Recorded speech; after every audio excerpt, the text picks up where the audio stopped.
This is something to talk about from the Bainbridge Island Senior Community Center. And this program is sponsored by Fieldstone Communities of Bainbridge Island, which offers memory care and is constructing assisted and independent living on Rolling Bay. To schedule a tour or to learn about their day stay or respite programs, or just to learn more, call 360-689-4314 today.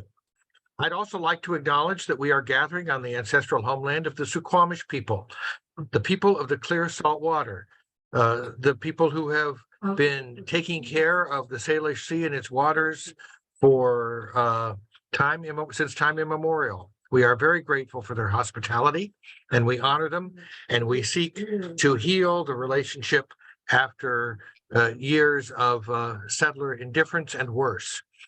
Today, we have a look at the gardens with Anne Lovejoy, who comes every month for this lovely time. Thank you. You are so welcome. And yes, it's time to do it again. And it's so funny because it feels like just we're back at the beginning of summer, like we're still in spring in a lot of ways. And all of a sudden it's been so hot and people are saying, okay, I should rush my tomatoes out there, right? And I'm thinking, well, you look at your phone for the 10-day forecast, and we're still looking at some cooler nights, though it is definitely getting higher up there. And once it starts to be in the 50s on a regular basis, which is going to be doing, then yes, you can put your tomatoes outside. And yes, you can put things like peppers and eggplants and herbs like basil that are very tender. Those things are going to do a whole lot better now than they would have a few weeks ago, whether the timing was right or not. And some people have said that their peas are already starting to fail before they've even produced. Well, they are cool season crops and they do not actually like those bursts of hot weather.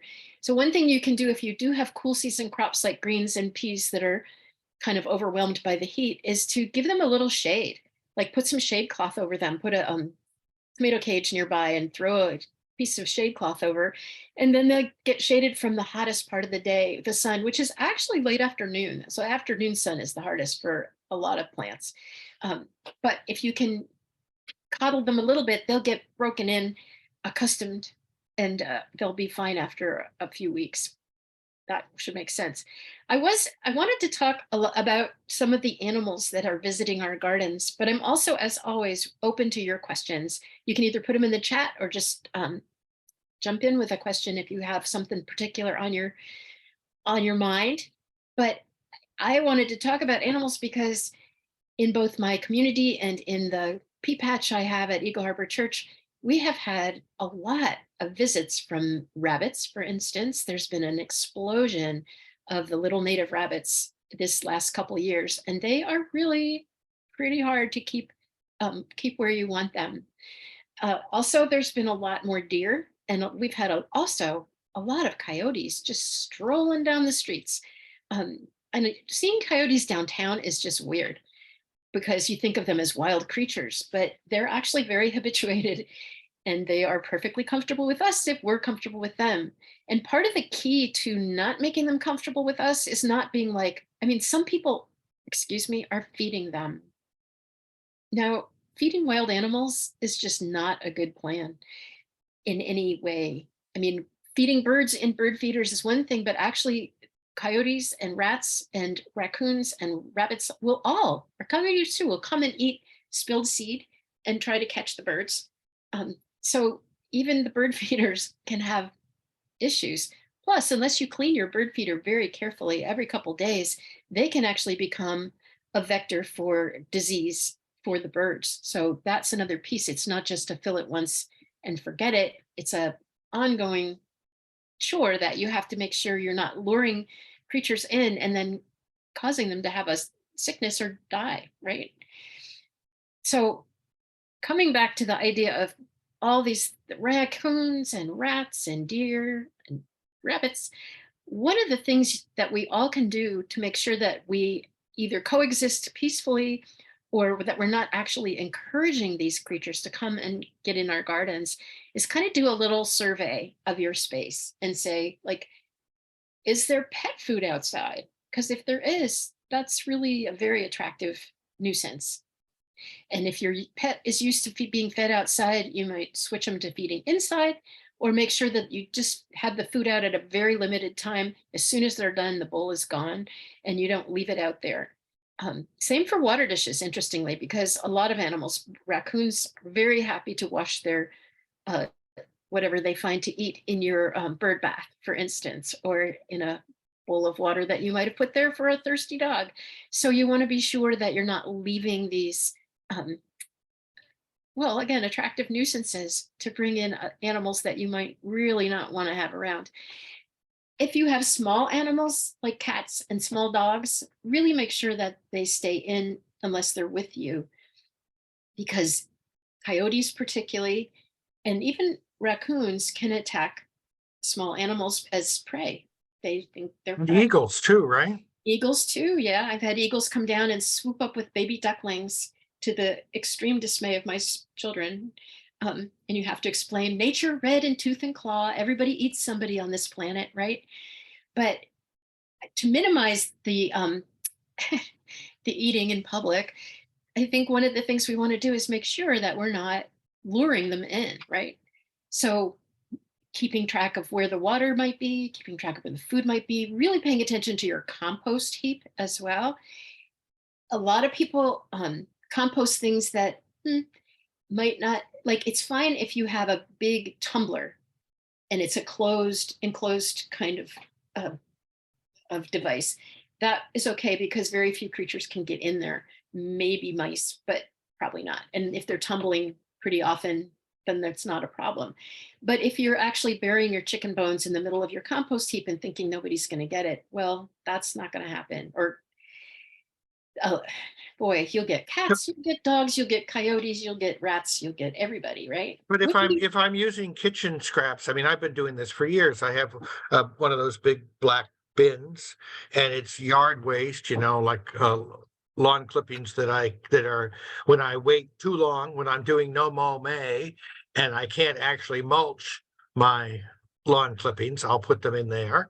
Or I know mostly I should be putting my leaves on the garden beds at the end of the year, but I put a few in the compost heap, and then all my non-oil, non-meat kitchen scraps, and I haven't had any problems. Is that probably safe? Yeah, because what they're not really interested in eggshells as such, or banana peels necessarily, but what they are interested in, a lot of creatures, is meat, cheese, protein, stuff like that. And for one thing, it's smelly as it breaks down, and that's very attractive. But yeah, if you're just doing food scraps, some people have had trouble with raccoons, particularly going into compost heaps after food scraps when maybe it's like fruit that's not, it's dinged up or something, but it's still pretty edible if you're a raccoon. In those cases, you might do better to puree everything. If you have a good food processor, stuff like that pureed, nobody's going to go for the applesauce, right? Um, and maybe we don't grudge a little of that fruit. Maybe you just throw a few of them around outside, outside the confines of the garden, um, not right on your favorite plant. But a part of it too, we have to think about these creatures have been here for a long time. They were here before we were. And we've taken a lot of habitat away. So I'm not saying, make a fortress out of your yard and never let other creatures come in, but I'm saying be really smart about which ones come and how welcome you make them. I mean, for one thing, raccoons are actually pretty dangerous, especially for children and small animals, like I said. You ever look at those claws? They got major claws. They actually are pretty major teeth too. And that's something that people forget and they think they're super cute. I have had several friends who were feeding raccoons get bitten and have infected bites and have real issues with it. They'll So come right up on your porch. In fact, one year it was hot like this, and we left the back door open with one of those little curtain, and I heard some noises, and there in the dining room were a couple of raccoons at 3 in the morning. That I was not happy to see them. Fortunately, they were not happy to see me either. So we went in opposite directions. But that's a little scary to have wild animals in your house. yeah. And in fact, I used to keep a big covered bin of cat food out on the sun porch. Well, the raccoons opened the sun porch door, opened the lid, was those kind with the clips on the side. They flipped the clips. They're very familiar with these things. Opened the can, and we're happily gorging away on the cat food. So you have to be pretty, then put a bungee cord across the two things, and that they couldn't manage that. But it's like, we forget that they're pretty smart and they're watching us and they're like, oh, they opened the door like that. Maybe I'll try that, right?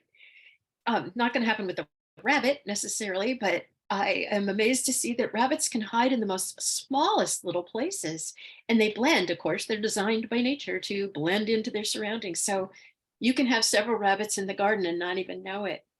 Yes, mean- I upset one right there by the tomato plant last year. Yeah. It thought that was a perfect place for a nest. I obviously wasn't weeding often enough. Right? We have a whole colony at the library, and they're amazing. They'll come out and they stand on their back feet, so they get a lot taller than you think, and they can reach amazingly high to get those nibbles. So yeah, the best, if you're going to try to grow vegetables and in a significant way, and you actually want to get a crop of vegetables, maybe you want to freeze them or have jam or whatever it is, you actually have to do something protective for the most part, because we have, like I said, there's a lot of animals around. They've been around a long time, and they're all hungry, right? So one of the best ways with rabbits, if you have a chance, go by Eagle Harbor Church, and around the back there's a pea patch, a community garden. And if you look in there, you'll see that there's a layer of fencing that is chicken wire, and then smaller wire at the bottom, and about 2 feet for rabbits, which is amazing, but that's true that they can reach over and reach through and stick their nose through and eat stuff. But and now the gate is done too, and you'll see that there's a little flange at the side of the gate, so that when it closes, it really closes it off, and there's not this. They can squeeze through that. Don't touch it, leave it. And then. I look like I needed my comment here. Sorry.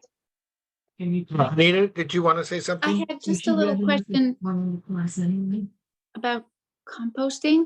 Sure. Sometimes I have dug a little hole, in the garden and then buried the compost. They don't smell it or dig it up then, do they? Because I haven't noticed a problem. So Yeah. you just leave it and put a message in, just like you did the other day. Who's that? I am. Oh, maybe it's me. Oh, it's probably you. Okay.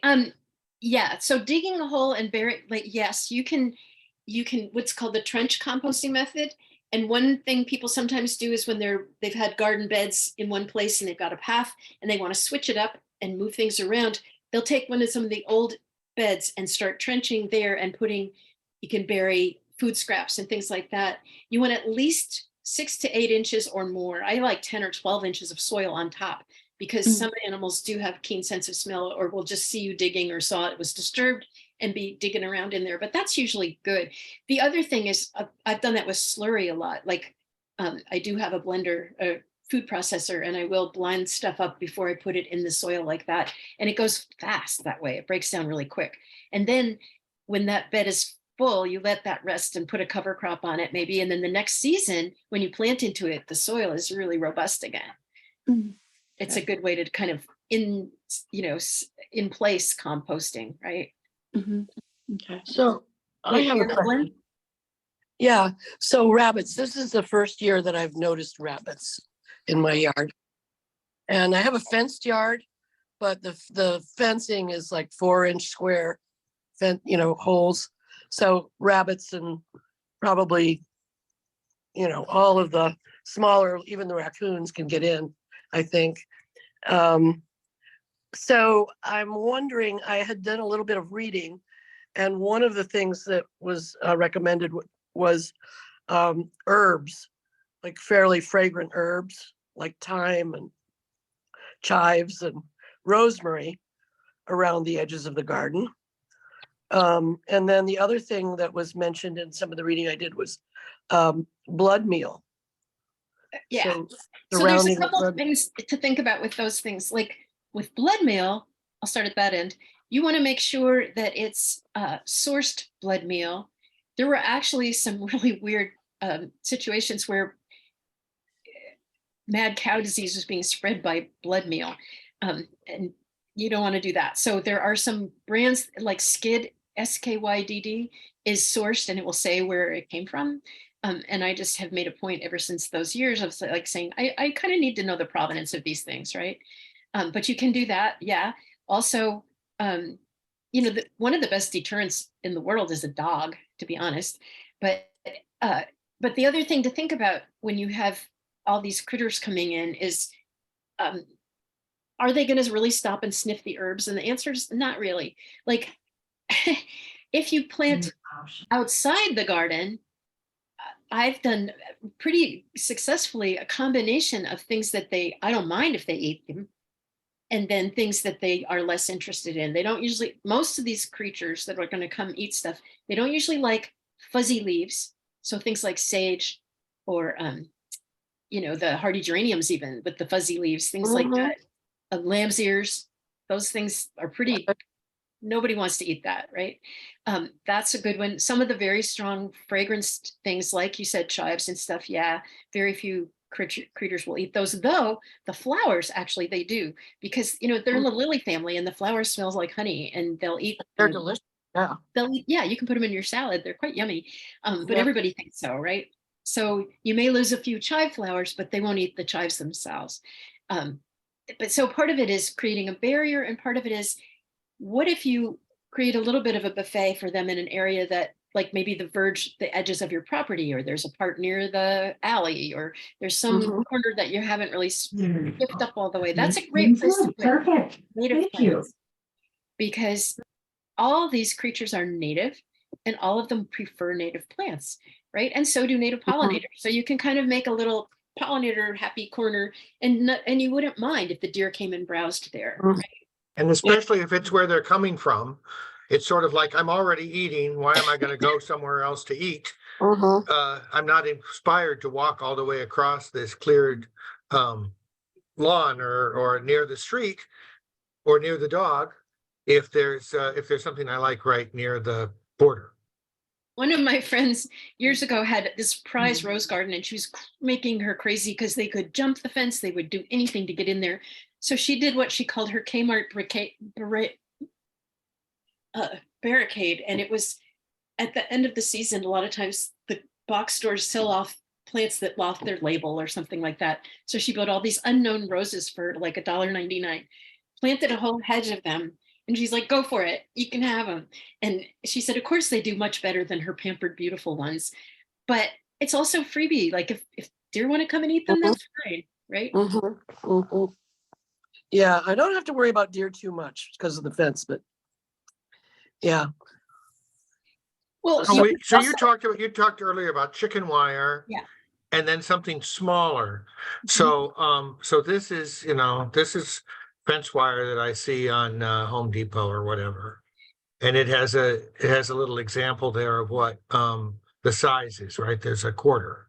Right. So that will let a mole, a vole, or a mouse in, but it might let a smaller rat in, but it would not let raccoons or rabbits in. Okay. So when you're looking, because it's also, you go way down in size, voles and moles and mice are also interested in eating lots of things in your garden. So that's where you go down to the mesh, that probably 1/4 inch mesh. Wow. It's a little heavier, stiff, and that makes a nice barrier. And if you make an L shape and you bury it with the flat side going out of the garden, when rabbits come in and they try to dig under, they'll hit the flat piece of your mesh, and then they don't usually keep going. They can't really. Yeah, I think I was worried about my seedlings that are coming up, like my mustard and my spinach, and they seem to be doing okay, even though it's hot, because it's just the way my garden is. It gets shaded in the later afternoon. It gets morning sun and midday sun, and then it starts to get shaded. That's perfect. Doing okay. And I'm able to water them, hand water them and watch them. But I think what I'll try to do is maybe put a little arch of chicken wire over that places where I'm having seedlings, and seeing if that will keep Mhm. the rabbits from getting in there. It won't keep the mice or rats out, but I was amazed at rabbit. Awesome. I saw a rabbit. I couldn't figure out who was eating this. I have a great big pot that's a good 2 feet high, and parsley just was nibbled to the bone. And then I saw a rabbit standing up with its paws on the rim, and so it's like, yeah, a cap of chicken wire is a really good idea because it gives them some time to get some height on themselves, right? Or you Right. can put a tomato cage around them and then wrap that with the mesh that hardware cloth that Reed showed, to give them a chance, right? And once they're up and going, then they're usually pretty resilient. Okay. I have a fig tree that I'm trying to get started, and last year the little buds got chewed to the nubbins. It survived, but I wrapped it up, and I'm going to keep some wire on it until it gets a little higher, so that the leaves are up a little bit. Yeah, with a tree like that, I usually do 2 circles of either the hog wire fencing for bigger stuff and on stakes that are outside the tree's drip line, right? So you make a pretty good circle, and then you do 2 heights of it together with zip ties or something, so that by the time that they get up past that and have their branches up here, they're not attracting the little ones, and the little ones do a lot of the damage because they'll eat anything. The little deer are just interested in life, and they'll just eat everybody. Well, and especially when the plants are so little, I'm sure they're sweeter. Right? And they're right there. Who's Tender. right? My kids used to put barbecue skewers, those wooden skewers, pointy side up in the strawberry beds. And that actually kept the deer from eating all the strawberries too, because they do like those berries. Probably doesn't work with squirrels though, right? Oh, Anita, you are right. It does not, nothing works with squirrels as far as I can tell, except for, and this sounds a little weird, a squirt gun with water in it. Oh, my 4-year-old would like that. Exactly. That's very popular. Yeah. If you squirt them, they don't like that and they don't know what it is. There's also a number of devices that are like water fed. You put them on a hose. One of them I used to use a lot was called a scarecrow, and it has a ratchet in it and it's got a solenoid. So when something trips it, it goes and sprays water quite hard actually. And you can set the distance and how much you want. But that's really good for a lot of creatures, though they habituate. So you got to move it around. But if those are really good for deer, raccoons, the herons that come down and eat your koi out of your pond. When you had larger property and bigger vegetable gardens, that was probably good there. Mm-hmm. Maybe not so good in your current setup, but Well, right. I'd be watering the neighbors, but Yeah. but right, with a bigger space, it's awesome. And we used them at Bainbridge Gardens. We used them to protect the roses, and we just changed the position pretty much every night. So it surprised them over and over. And you could see where that didn't go, there'd be nibble, nibble, nibble, and then they didn't nibble on the area that was being protected. I wonder if that would keep the cats out. That's Yeah. a problem in my son's garden. It's more, yeah, the cat's using it for their litter box. Right. And you can set these things high or low. Like if you have a lot of deer coming in, you'd set them fairly high. If it's rabbits and small things or cats, you set it pretty low. And that's what we did. Like around a koi pond, you would set it quite low. Another thing you can do with the koi pond actually that's interesting is put that hardware cloth like Reed showed earlier, just under the water. Mm-hmm. And so the plants can grow through it. The fish can put their little faces through it. But if a big bird starts to try to come and kill all the fish, they'll just bump into that wire. And also raccoons try to wash their food in it. And they often dig up a lot of the plants and throw them around because that's just their style. So a little cover of this that's just under the level of the water is enough to keep those raccoons out of there and the herons. how much, speaking of koi ponds, how much do we, living on an island, get to see the otters and so forth showing up and messing up our domiciles? If you live near the water, you will see them. I think you might remember that there was a time when they were nesting under Eagle Harbor Church, and which is really gross because they feed their babies regurgitated raw fish. I'll just let you sit with that image for a little minute.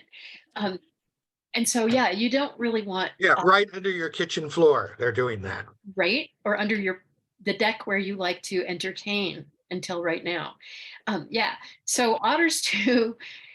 Interestingly, the jet of water still works for them, and setting it low like you would for a cat, because it's startling and it's not like they're swimming in it. It's a, and there's a sound. It makes quite a lot of noise. Noises are often pretty effective for scaring away some of these creatures. Rattling or bells or, shouting if you see them, but you want something that's going to go off when you're not there. You don't want it to be noise, because then your neighbors will rightfully hate you forever. Right? Some of the things that are recommended to online are actually pretty mean. Like even the Humane Society has this whole thing about hazing and how you can haze deer and you can haze coyotes with like loud noises or yelling or setting things up that will, and spraying them with pepper spray and all this stuff. And I'm thinking, that's not really fair in some way. It's like we're the ones who are invading their space in many cases. So Yeah. we should think about how we can do that without making them any more miserable than we already are. Exactly. And that's why I like the smorgasbord of stuff you don't mind, the K-Market smorgasbord, putting an area where you're fine with them being is Well, and kinda nice. I have often thought that sounds like, wishful thinking. I'll have two gardens and I'll say, you go to that one, I'll use this one. But the way that you describe it, where you look at where they might be coming from. So they're coming out of the woods, or they're Right. coming out of a wood pile or something. Somewhere along there is where you're going to try to attract them. That's exactly right, because generally they have these pathways, like superhighways, they're called technically, where the deer, especially, and coyotes as well, are pretty much, they found a path and they're going to take that path. And you can see where they come into your garden. And again, if that's where you would put things that you don't mind them eating. Now, things that are planted in the spring are especially vulnerable to them, like shrubs and stuff. But if you plant the same things in the fall, when they're losing their leaves and stuff, they're much less apt to get eaten. So if you think about replanting those areas come fall with a bunch of native stuff when everything's on sale at the nurseries, that would be a good way to kind of start working on your teeny tiny forest, right?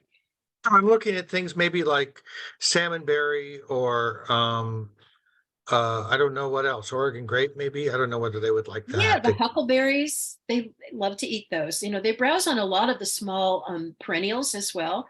So, some of the native geraniums, the native uh, little coral bells and things like that, they'll eat those happily and no harm done, right? So a Tiarella, Tolima, and are both good little perennials like coral bells that are native here, and those are good deer fodder, right? They don't eat grasses on the whole. This is actually not grass country, um, and they don't usually eat ornamental grasses or lawn grasses, but they do like small flowered perennials. So again, you can think about some of those things that what's really interesting to me is half the stuff will come up anyhow if you leave it. Like what people consider to be weeds, at least half of it is usually wild plants, right? And yeah, you may not want a Douglas fir coming up in the middle of your vegetable patch, but there are lots of little things like the heel all prunella that creeps around and has those funny little soft purple flowers right now. Those are great pollinator plants, and they're a classic healing herb that is circumpolar all around the world.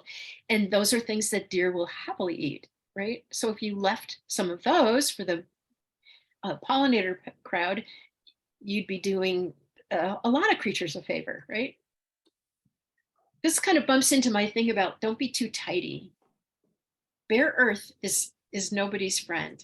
Mhm. Like that's just never a hospitable environment for anything, including our vegetables and stuff. So you can mulch with compost and shredded wood chips, but you can also mulch with things like some of the little creeping daisies, for instance, that come up all over the place, right? Those are edible for many things, and pollinator would love them.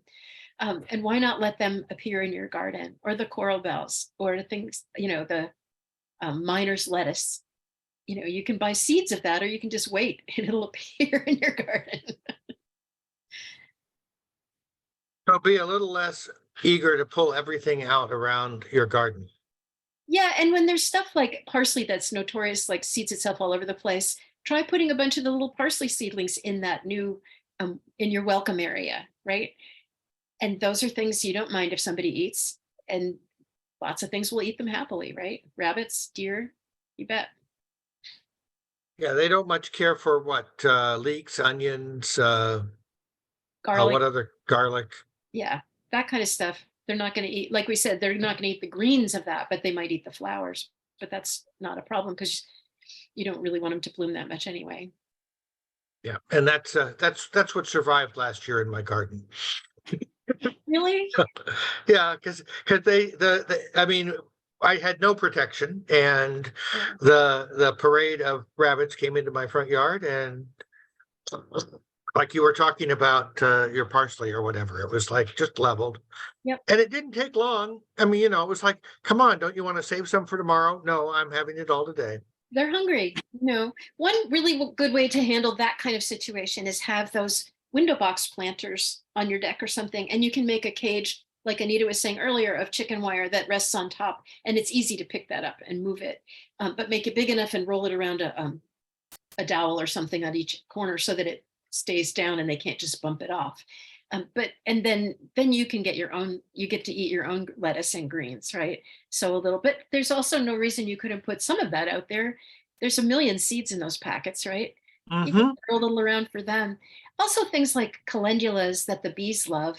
Um, a lot of creatures won't eat those, but they're good pollinator plants. But I've noticed the rabbits will eat those happily. And, you can get a million seeds out of those too. And I like the idea of just making, strewing out a little salad for them too, right? Some for me, some for you. They left plenty of kale for me, which is probably good for me in the long run, but Oh, that's interesting. They didn't touch your kale. not much. Not when there were I guess the other lettuces were more attractive. It's true that for the most part, they're not going to take if you have frilly kale, that's very frilly, or the indented kind, the Tuscan black kale, those are much less attractive to a lot of critters than the smoother leafed kinds. And they'll usually go in after things like beet greens and chard greens before the kale, because the kale is denser and a little, what would you say? It's got A little bitter. yeah, a little more bitter. Yeah. So I think part of it's an experiment, but also seriously, if you want it for you, you got to do something about it. And it's not that hard to make some of these like movable small cages and then just have them around, right? Stack them up in the winter in the shed and then bring them out again. And just getting things to the size where that you can harvest a few leaves, they're usually really going after the smallest, youngest things, the most tender things. They love dandelions. So to stop taking the dandelions out of your yard and let the critters have them. The rabbits they're eating my dandelions. I'm liking that. Right, Yeah. exactly. And then I have clover mixed in with my lawn grass. And I think that's what they're grazing on. Mhm. And I They just see do. them in the backyard. They're just grazing. Yep. They Couple love of 'em. clover. And clover, of course, is a great nitrogen capturing plant that Right. will help your soil. So, let the clover live. You bet. Some people actually sow cover crops of clover and then let critters chew on it. And why not? Right? To do that sowing of cover crops, I've got a fairly big backyard. And would I just like spread it by hand Well, that's more. over the I grass? mean, if you just spread it by hand, you're going to feed the birds, which is fine because feeding the birds is nice. But if you actually want it to come up in areas that are lawn, you might if there's an area where you're interested in having more clovers grow, you might remove some of the grass and then broadcast some clover into that, cover it for a few days, give it a chance to come up and do something. And then, yeah, and typically it's getting a little late to do some of those cover crop things, and then you won't have another window until like September. And And God when you knows, say cover it, you mean like strew some straw around, or? no cover crops. No, I mean, okay, you broadcast the clean off the grass, you spread some seeds, and then what you said, cover them. Cover it with with the chicken wire thing or something, or you could put some flaked straw down. That usually works pretty well too. But even then they'll see the little, you want to cover it until it gets a few inches on it and not just get nipped right off as soon as it sprouts. Okay, note for September, right, Ann? Yeah, and again, like this could be a really hot, dry summer. So I'm going to talk a little bit about watering again, because that's always something that that people forget. It's really dry already. It's been dry for actually a couple of years now, let's be clear. But that when you water, if you're watering by hand, you really need to check yourself. So go around and water by hand, and then go back and poke your finger in where you think you watered really carefully, and find out how far down you have to go before you hit some dry soil. And often it's very surface, because the surface of dry soil sort of has a protective, it almost sheds water, right? And you have to do once around to soften that crusting, and then go back again and be much more patient and do sort of a little meditation, or listen, sing a few verses or something, and give it time to really get down there, because otherwise you're encouraging shallow rooting, which in these hot summers is not a good plan. And the plants are not really getting what they need. I mean, hand watering is great in the sense that usually you can keep it off the leaves, and having wet leaves is often a recipe for having foliage disorders, mold, mildew, blah, blah, blah, right? But the other piece of that is, if you're not watering deep enough and thinking about what plants really need, like a new rose bush is going to need about 5 gallons of water a week. So one of the things I've often done is you take a milk jug, a gallon milk jug, punch a hole in the bottom and put a piece of tape on it, and then fill it with water. And they often have that little pouring thing, and you can sort of twist that into the ground. So, and then take the tape off, and it will just glug, glug, glug slowly and deliver a gallon of water. And you can do that 4 or 5 times a week. And you'll know that plant has actually gotten its gallon, right? Because standing there for a gallon is like really tedious. You'd be amazed. Yeah, it's more than a couple verses. It is. It's like 4 or 5 ballads. Huh. Yeah, I've always wondered how much I should be watering. I have some irrigation for my gardens, and I'm hand watering my veggies, because I don't have drip in that area, I have spray, which isn't working. So I hand water the veggies, but the rest of the garden, I have no idea. So that's good. I should go out there, and I've been doing them like 10 minutes, maybe every 4 days in this heat.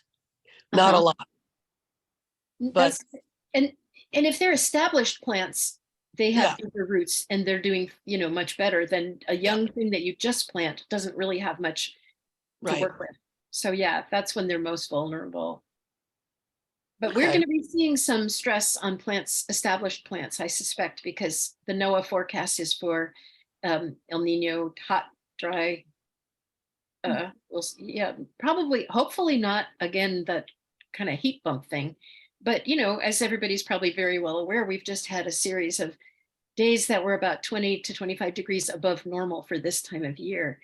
And though it wasn't 110, it was too hot for young plants at this season.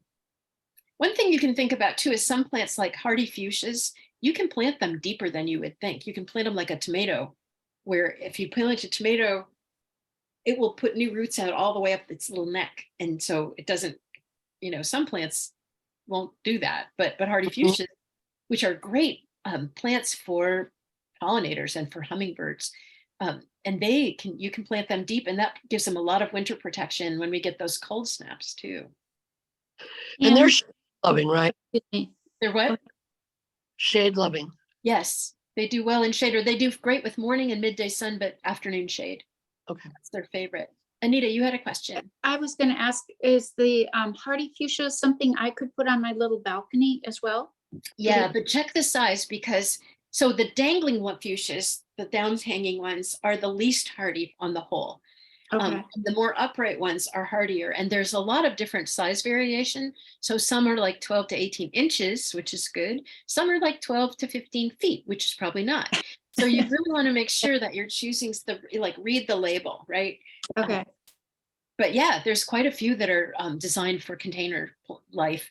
Just make sure they get a good volume of soil because they are very drought resistant once they're established, but they still, like in a hot summer, if they're on a balcony and they're getting a lot of sun, the soil will actually kind of heat up all the way down into that pot. So one thing you can do is put them in a deep saucer and make sure that that saucer stays, you get water in that on a balcony like you are. The raccoons are not going to come up and wash their food in it. No. But you can set the pot in that and you'll see it will take up water from the bottom. And you want to make sure that it's not sodden, but that it really does get watered all the way through. Because a lot of times when the plants start to dry out in a container or a hanging basket, the first thing to go is the rim, the outside rim. So when you water, all that water just tends to run right down the sides. And that's when it'll start dripping out the bottom, right? Or in a pot, you'll see it flooding out the bottom, but you'll see, but they'll dry up here. That's where the saucer buys you some time and helps you get much more even distribution of that water. Yeah, I was just going to ask because I seem to be witnessing that, with right now I just have little pansies on my balcony, but honestly, I think they're trying to educate me because they do seem to need water every day. And are drooping if they don't get it. And I'm thinking I don't have them in saucers, and I was thinking, yeah, maybe it's time I get saucers. Yeah, and Rotary's all coming up, so you can look at Rotary auction and get a bunch of saucers there maybe. But the other thing is, if that starts to happen too much, that maybe those things are in pots that are too small for them. Oh, okay. Because small pots need a much more frequent watering. And of course, the bigger the pot, the more of an environment you're creating. Some things like pansies or violets don't want a big deep pot, but they might like a bigger, relatively shallow pot, like a bowl or something like that, and even then you can still make sure there's holes in the bottom, but set that in a saucer so it's taking up water from the base. Okay. So I have another creature question. I'm sorry. No, I'm finished. Go ahead. Creature question. So I have this area where it looks like something has been digging up and causes a mound of dirt. And I don't know what it is. It's like something that lives underground. It's probably a mole, Anne. What is that? Yeah. Well, moles, this is when, they're raising their young. And so they're looking for, mostly for worms. They don't usually eat plant roots, but they will tunnel happily right through your beds and then create these tunnels where the roots are hanging out and dry out, and you'll suddenly see the plants flag. So one way to deal with that is to put your hose down those holes where you see the little mound. Shove your hose down into it and put it on pretty high, and you'll often see part of the lawn will kind of be like boom, right? You'll say, oh, that's where the run was. They're coming. They like overwatered lawns. Yeah, there's some their territory is about a mile, generally speaking. And they're very territorial. So you really have, people think they have a whole family and they usually just have one or two. And they're darling and they're cool, but they don't really do you any favors as far as if they get into your garden as such. In the lawn, I don't mind them. But if you do want to make sure they're getting too close to your garden, then go ahead and stick that hose into the earth, and then it will flood the rest of the tunnel and collapse it. One thing that I've done on occasion, there was a lot of moles coming in, and I could tell they were coming in because you'd see this mound start in an area from one place. So I put another little compost heap over there and put some feeders worms in it and started them off. And then they hung out there because that's what they're after. Okay. So it's kind of like putting those plants you don't mind losing in the deer superhighway. These are your worms. These are my worms. Right? Exactly. And a little compost heap never hurts to have, it's going to be shelter for all kinds of things. Yeah. Okay. Sounds good. I have a picture of a tree that has been shredded, looks like with claws. Mm-hmm. And I don't know how to send it to you. I sent you a picture. I don't know if it was text yesterday, maybe. Yeah, I don't think I got it. Is there a way that I can put the picture on the? If you can hold your camera really close, hold your picture. I'm going to guess that it's a matter of a young deer when their antlers start growing in and they itch, and they often scrub and rub on trees. And so again, talking about putting some stakes in and some hog wire and 2 courses of that, that will keep them a good way awake. But if you, yeah, put your phone right up to the computer camera and see if, Let's see if I can turn it around. I'll go out there. It'll take me a minute. oh, okay. But in the meantime. We're taking a field trip. I love this. Thanks, Ann. That's This is exciting. Make it turn around to my garden. Oh, Okay. look at this. How fun. Yeah, This is a whole new level of Right? gardening with Ann. yeah. Exactly. Consultations. That's right. Exactly. That's really fun. So this looks like some kind of maybe a willow of some kind. Uh-huh, it does. You It know, looks like a schooler willow. Yeah, so that's right. And so either somebody backed into it with their car. no, or- no, it's like all over. Yeah, Yeah, they would Somebody's have backed using in it. a couple times. They probably Right. would have known they were doing it. But look at this. yeah. No, that is definitely somebody. Now that does look more like claws. Interesting. Are you near the forest that you might have a bear? I haven't seen a bear here. We have seen cougars here. Well, Hmm. that's a possibility. They seem to really like that tree. The good news is the willow isn't going to really be too upset by that, but that's not really necessarily what you want. So one thing, do you have a dog? I don't. I'm thinking of getting one though. Yeah, having dogs mark on things like that can really make a big difference. You can also sometimes put out like a vinegar spray or hot pepper spray on Oh. the plant itself Okay. if it's a strong enough smell, or hang soap. You know, some of those really Oh. sticky soaps, Mhm. a few bars of like Lifebuoy or one of those really smelly ones. Also those grotesque, horrible dryer sheets that smell like somebody's restroom. They're gross, but you can hang those and they're really repellent for a lot of creatures. Okay. Good. Yeah, I was kind of freaked out when I saw that. Yeah, that is interesting. I mean, it could just be the antlers, but you're right. It looks like claw marks there. Well, there's some sections where it has to reach through. I'm not sure the head would go through between. Yeah, no, I could see the thumb that. and deeper in, yeah. You're right. It looks like somebody's using it as a scratching post. Mhm. Yeah, sounds like it could be a bobcat or something like that. We had them on the island. I remember one summer, kind of like you, Reed. We were living on Fort Ward at that time, up on the hill in the old officers' quarters, and it was so hot. We left the windows open, and I left the door open, and the cat food was kind of in the hall. And I woke up and heard the cats rumbling and kind of doing that thing they do when they're. And I came in, the cats were kind of in a semicircle around their bowl, and there was what I thought was a golden retriever munching in the bowl. And I said, "Hey, get out of here." You know, it was like 2 a.m. or something, and I wasn't really thinking. And it scared and it started running off. And I was like, "Whoa, that tail looks like a broomstick. That's not a, oh my word." And I called the wildlife people next day and they're like, "Yeah, there's a cougar up there." I was like, oops. But yeah, at least it didn't eat the cats. You know, it was just harshing down their cat food. But there's, The yeah, cat food didn't argue as much as the cats would have. right. And you know, the waving your arms and yelling is actually a good thing to do for the most part, because that does intimidate. We're taller. We don't, you know, they don't estimate our bulk necessarily all that well, but that's a pretty good way of scaring off an animal like that. But this looks like an established place where that animal has been doing that for quite a long time.